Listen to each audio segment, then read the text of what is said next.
concessionária que administra os trens urbanos do Rio de Janeiro, né?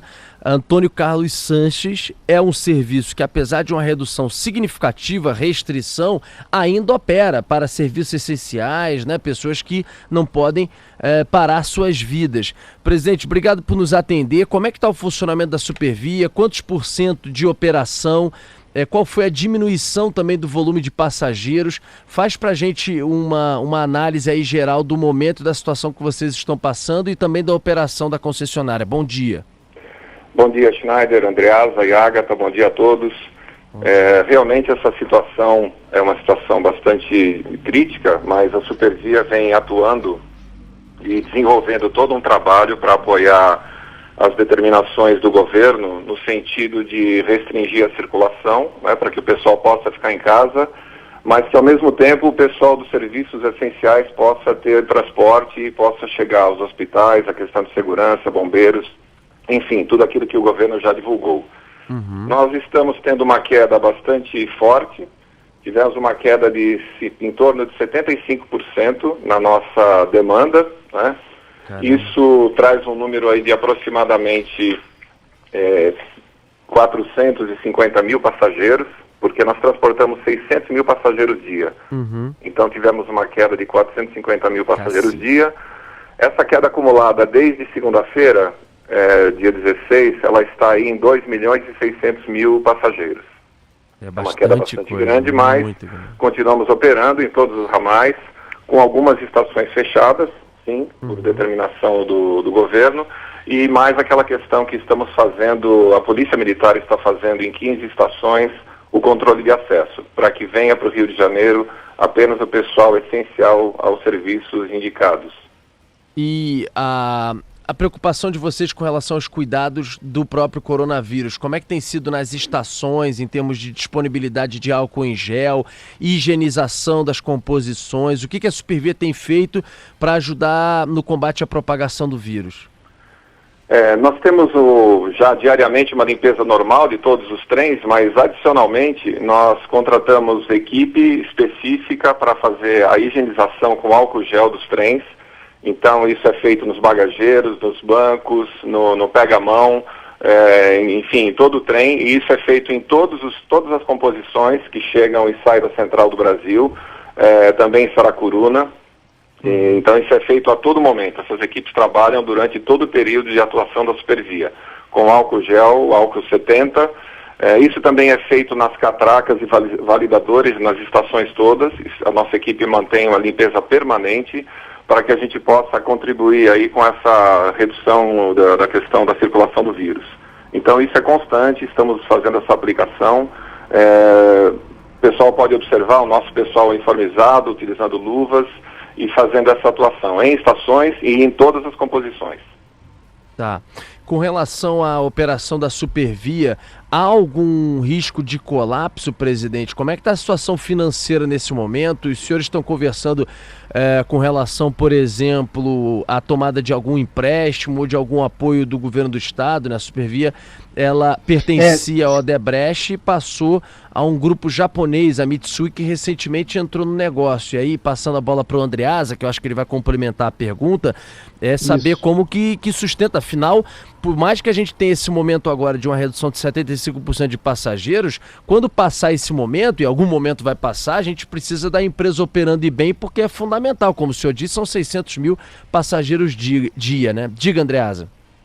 Eu complementaria dizendo o seguinte, porque nós conversamos com o governador, agora perdi noção de tempo, mas acho que foi na terça-feira, e o governador falou sobre conversas com as concessionárias, né? A pergunta é: há alguma conversa na linha de flexibilizar os contratos, adiar pagamento, escalonar eventuais compromissos? Como a empresa, que é uma prestadora de serviço fundamental, como a empresa está se preparando financeiramente para esse período de escassez obrigatória? Andreasa, deixa eu dar um panorama geral. A Supervia, nós temos 270 quilômetros de linha férrea, né? Atendemos aí em 5 ramais e 3 extensões, com 104 estações. Então a gente atende 12 municípios, 11 mais o Rio de Janeiro. Nós temos 2.500 funcionários. Desses 2.500, nós temos aí 800 aproximadamente na manutenção da via, que é um trabalho fundamental. Esse trabalho é diário, ele ocorre durante o dia e principalmente durante a madrugada. E nós temos mais 1.300 na operação, ou seja, estações e os maquinistas, né? Que nós temos aí um pouco mais de 600. É um trabalho bastante fundamental. Além do pessoal do centro de controle, que monitora toda a operação dos trens. Nós temos feito um trabalho interno de reduzir despesas, fazendo aquilo que é possível, mas as nossas maiores contas são pessoal e energia. Pessoal, a gente não consegue mexer, fazer nenhuma redução em termos de colocar o pessoal de férias. Por quê? Porque os trens estão operando totalmente. Então, todos os maquinistas, controladores e o pessoal da manutenção, todo esse pessoal está trabalhando. Então, a gente não consegue mexer nas escalas e fazer alguma alteração. A questão da energia também, consumidor livre, nós temos contrato, estamos conversando também para ver como flexibilizar isso, mas enfim, a Supervia tem uma situação onde tem uma redução de receita bastante pesada e os custos continuam. Inclusive temos alguns custos adicionais agora com essa questão, né, da desinfecção dos trens, das estações, e isso acaba levando um pouco os custos. Por mais esforço que a gente faça interno, a gente não vai conseguir uma redução significativa para compensar essa queda da receita, essa queda da demanda. Nós estamos conversando, sim, com o governo estadual, temos uma reunião, um contato direto e quase que diário com a Secretaria de Transportes e a GETRANSP, eles estão bem cientes do problema. Estamos aí discutindo algumas alternativas, porque o que é importante para a Supervia nesse momento? É a questão do fluxo de caixa. Como você comentou, Schneider, a Supervia, o ano passado, ela mudou de controle, hoje é controle da Mitsui. A empresa controladora se chama Gumi, onde a Mitsui tem participação majoritária. É uma empresa japonesa, são 3 sócios aí participando, os 3 japoneses, sendo que um deles é a JRW, a segunda maior operadora de trens, de ferrovias no Japão, com bastante experiência, tem dado bastante apoio para a gente. E é fundamental a gente continuar esse trabalho que nós estamos tocando hoje, mesmo de manutenção, de compras de insumos de manutenção, que isso garante a segurança para os passageiros, para que a hora que essa questão da crise passe e vá retomando e volte à normalidade, a gente tenha a via em completa condição de operação. Então, o que é fundamental para nós no momento? Fluxo de caixa, que é uma coisa que afeta rapidamente e diretamente a empresa.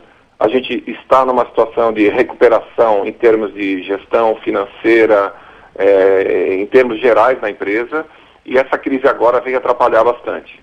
Então, a nossa necessidade imediata é fluxo de caixa para poder passar por esses próximos meses. A gente não tem ideia exatamente de quanto, né? Está se falando de 3, 4, 5 meses. Então isso é fundamental para a gente manter a operação. Porque até nessa crise agora, se vocês observarem, a Supervia é a empresa de transporte de massa que está fazendo essa ligação entre a Baixada Fluminense e o Rio de Janeiro, transportando as pessoas para o serviço essencial. Então é praticamente o único setor aí do transporte que faz essa ligação em toda a Baixada. Apesar da queda toda, é fundamental para manter toda a infraestrutura da cidade funcionando. E a gente está preparado também para gradativamente, à medida que vão sendo liberadas novas aberturas aí de comércio e serviços, de ir absorvendo os novos passageiros que vão aumentando. Então, por isso, a Supervia acaba funcionando como a espinha dorsal desse projeto todo, de mobilidade aqui no Rio de Janeiro. E o que a gente indica, né, o que a gente acha que é muito importante é que continue assim, não só na crise, no pós-crise, porque o transporte de massa é fundamental, né, para atender essa região da Baixada. É uma região que nós transportamos 600 mil passageiros. Esses passageiros são essencialmente trabalhadores e estudantes que fazem do seu dia a dia aí, a utilização do meio de transporte ferroviário. E essas 600 mil pessoas, se você fizer um transporte aí em termos de quantas outras pessoas estão envolvidas, né, cada um da sua família, nós temos aí entre 2 milhões e 2 milhões e meio de pessoas. Então nós temos um chefe de família que pega o trem, vai trabalhar, mas ele tem em casa outras pessoas que dependem da atuação dele no trabalho e na utilização do transporte. Então a Supervia tem uma importância social bastante grande. Voltando ao ponto, fluxo de caixa é o nosso principal ponto. Estamos falando com o governo estadual, sim. Temos algumas reuniões também com o governo federal, Secretaria de Mobilidade, porque existem várias iniciativas, mas a gente sabe que muitas vezes isso tudo demora, até porque está afetando todas as empresas no Brasil. Claro. Né? Então, a gente tem essa preocupação com a demora e que esse fluxo de caixa, se não vier a tempo, esse socorro, isso possa afetar a nossa operação aí nos próximos meses. Mas isso passa, só uma última pergunta, isso passa pela possibilidade de, às vezes, interromper, assim, a situação é muito preocupante, de colapsar a operação da Supervia? Olha, por enquanto não, mas é o que eu comentei com você. Com uma queda de 75% na receita, o nosso fôlego, ele não a gente não consegue operar até o fim do ano, por exemplo. Né? O nosso fôlego é de alguns meses, poucos. Então nós estamos, inclusive, vai depender das medidas que vierem, né? Eu não posso nem te dizer quanto tempo, quantos meses, claro, né? Quantos dias. Vai depender das medidas e da velocidade que elas vierem para poder atender a Supervia. É evidente que se não tiver socorro nenhum, se a gente não tiver suporte, nós não vamos ter como pagar salário, energia, e aí a questão da interrupção seria um ponto sim a considerar. Mas eu tenho certeza que pelo nível das conversas que nós estamos tendo, pela consciência do problema e da importância da Supervia no atendimento a toda essa região, nós vamos chegar numa equação, num denominador comum e poder atender a empresa nesse período crítico, né? É mais ou menos, fazendo uma analogia, né? Em algum momento as empresas vão precisar de um respirador também para passar por esse período aí do vírus. É verdade. Queria agradecer ao presidente da Supervia, Antônio Carlos Sanches, pela entrevista aqui na Band News FM. Um abraço, bom dia. Bom dia, obrigado. São 10 horas e 36 minutos.